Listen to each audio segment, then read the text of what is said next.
Hello students. आज मैं फिर क्लास 10th सब्जेक्ट हिंदी क्षितिज पार्ट 2 के काव्यखंड के चैप्टर नंबर 2 राम लक्ष्मण परशुराम संवाद की अगला काव्यांश पढ़ेंगे हम। इसका काव्यांश नंबर 5 पाँचवा काव्यांश है इसका, जिसमें चौपाइयाँ और जो दोहा है उसको उसके अर्थ को समझेंगे।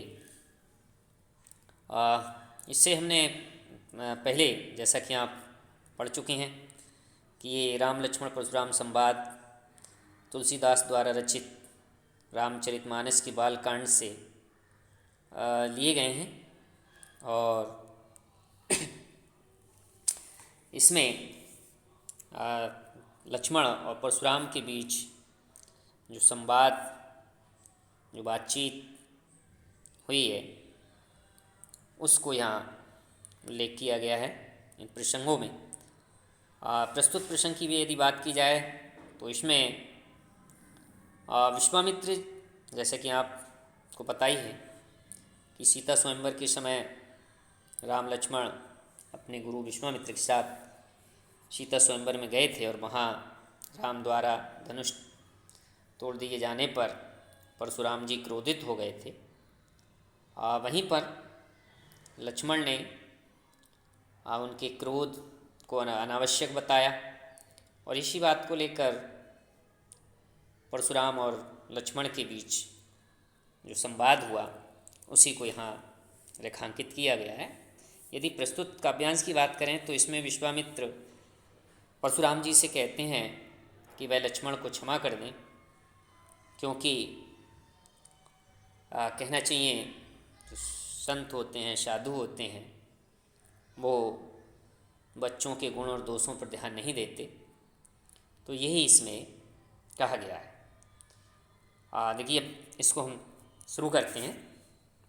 यहाँ इसमें तुम तो काल हाँकु जनुलावा बार बार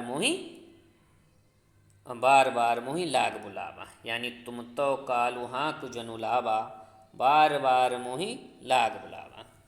यहाँ परशुराम जी से लक्ष्मण जी कहते हैं कि आप तो तुम मीन्स तुम, तो कालु मीन्स काल यानी मृत्यु, हाँक मीन्स आवाज़ देना या बुलाना, जनुलावा मेरे लिए। लक्ष्मण जी कहते हैं परशुराम जी से कि ऐसा लगता है आप तो मानो बार बार कह सकते हैं बार बार मोहि लाग बुलावा, बार बार काल को आवाज़ देकर उसे मेरे लिए बुला रहे हैं या मेरे लिए आमंत्रित कर रहे हैं।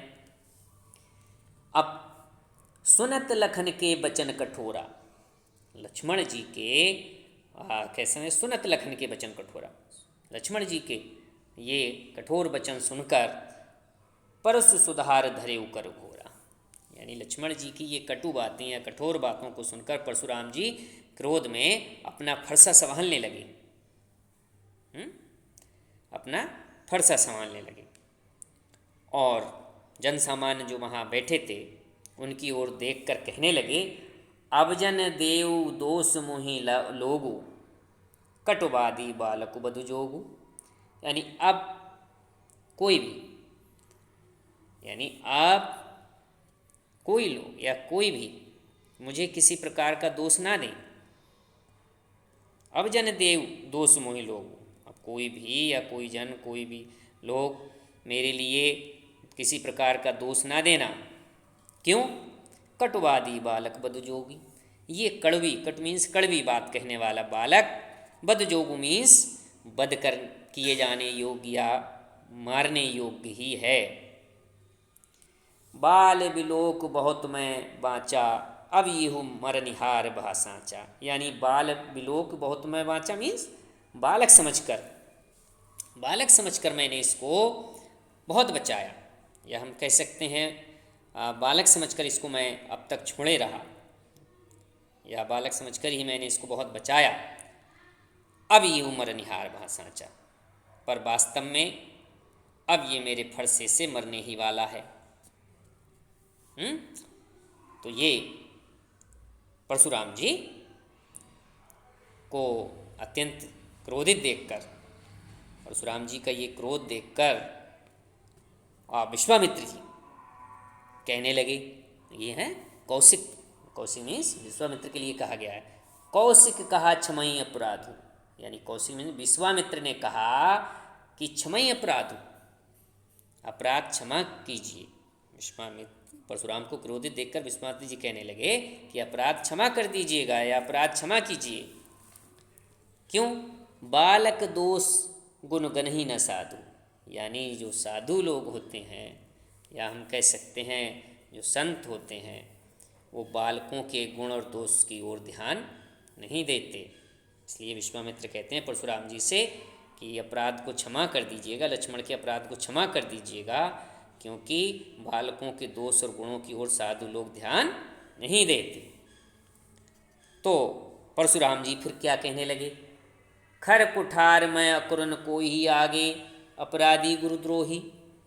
श्री राम जी कहने लगे मेरे हाथ में ये जो तेज, खर मीन्स तेज, तेज धार वाला फरसा है, मेरे हाथ में तेज धार वाला फरसा है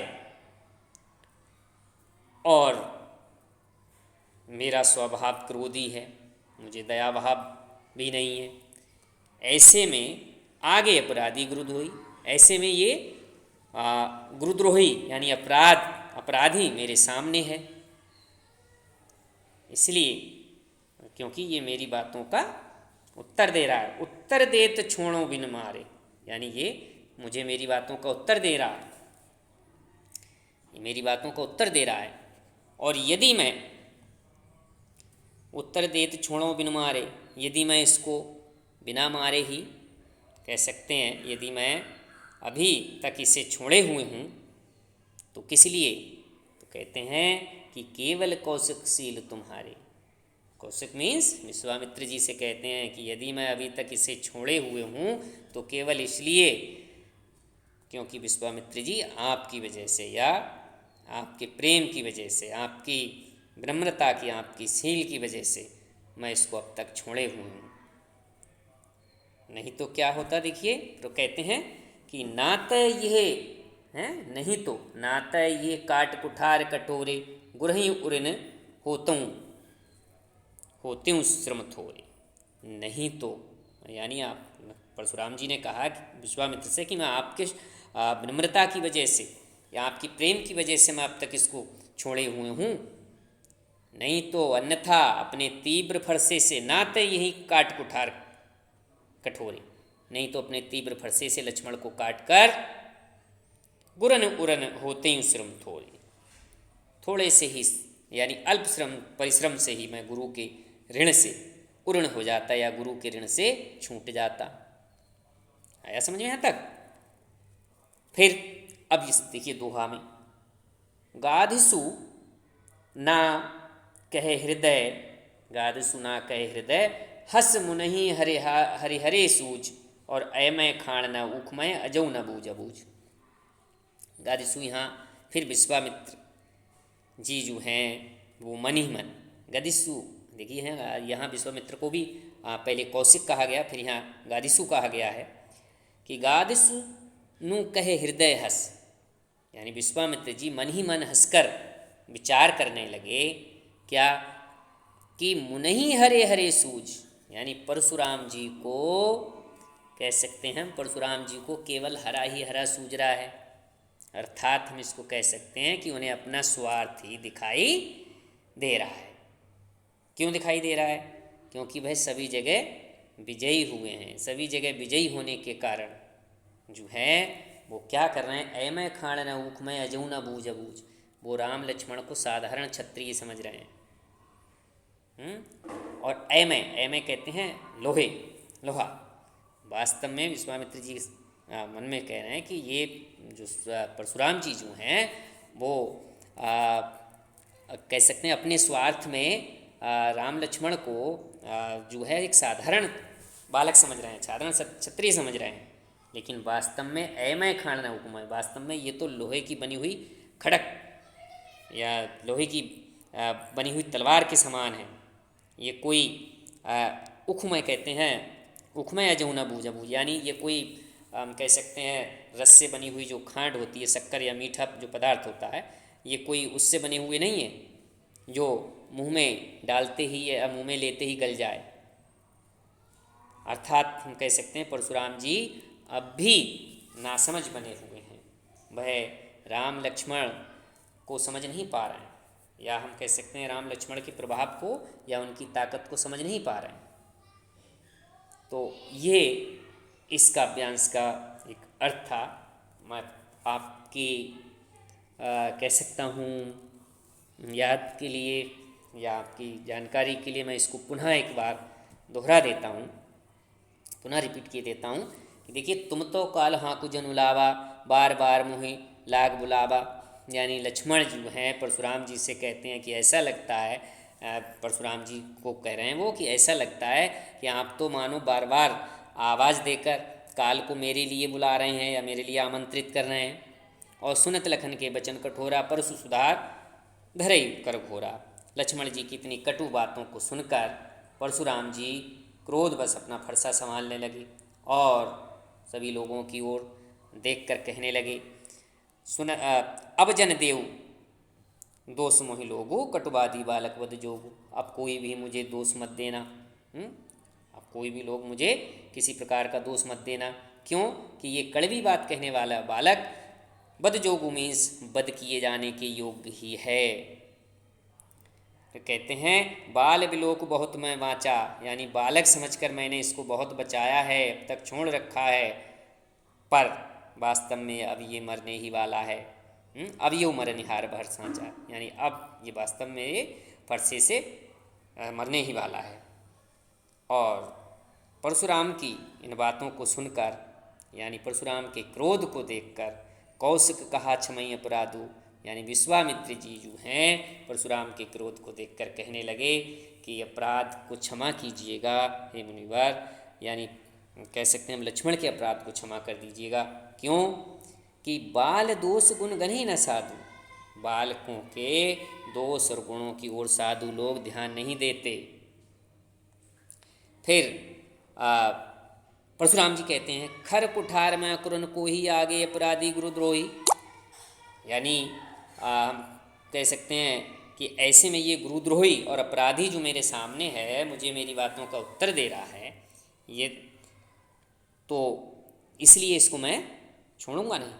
फिर वो कहते हैं उत्तर दे तो छोड़ो बिनु मारे, केवल कौशिक शील तुम्हारे। यदि मैं इसको बिना मारे छोड़ रहा हूँ या छोड़े हुए हूँ तो केवल इसलिए कि मुझे आप से प्रेम है या आपकी विनम्रता की वजह से, आपकी शीलता की वजह से मैं इसको अब तक छोड़े हुए हूँ या छोड़ रहा हूँ। और यदि अभी कह सकते हैं हम आपकी शीलता की वजह से, आपकी विनम्रता की वजह से मैं इसको छोड़ रहा हूँ, और नहीं तो अन्यथा क्या होता कि उत्तर देत छोड़ो बिनु मारे, केवल कौशिक शील तुम्हारे, और नाते यही काट कुठार कठोरे, गुरही उरन होते ही श्रम थोड़े। नहीं तो मैं क्या करता, अन्यथा अपने तीव्र फरसे से लक्ष्मण को काटकर शीघ्र ही गुरही उरण होते ही श्रम थोड़े, थोड़े से परिश्रम से ही, थोड़े से ही श्रम से मैं गुरु के ऋण से छूट जाता या उर्ण हो जाता। तो ये लक्ष्मण और परशुराम की बात थी। अब यहाँ विश्वामित्र कहते हैं गाधिस्य सूना कहे हृदय हस मुनहि हरे हरे सूज, यानी विश्वामित्र जी मन ही मन, अपने मन में हंसकर विचार करने लगे कि परशुराम को केवल कह सकते हैं हरी हरी कहते हैं, हरा ही हरा सूझ रहा है, सब कुछ अपना स्वाभाविक उन्हें अपना स्वार्थी दिखाई दे रहा है चारों तरफ, कह सकते हैं। और वह राम लक्ष्मण को जो है बहुत ही साधारण बालक समझ रहे हैं, साधारण क्षत्रिय समझ रहे हैं, लेकिन वास्तव में कह सकते हैं विश्वामित्र जो हैं वो कहते हैं कि वास्तव में ये जो बालक हैं अयमय खाण न ऊखमय अजऊ न बूझ बूझ, ये तो लोहे की बनी हुई खड़क के समान है। उखमय अजऊ न बूझ बूझ, ये कोई रस से बनी हुई खांड एक प्रकार का मीठा पदार्थ होता है जो गन्ने के रस से बनता है, जिसको जैसे मुंह में डालते ही जो घुल जाता है।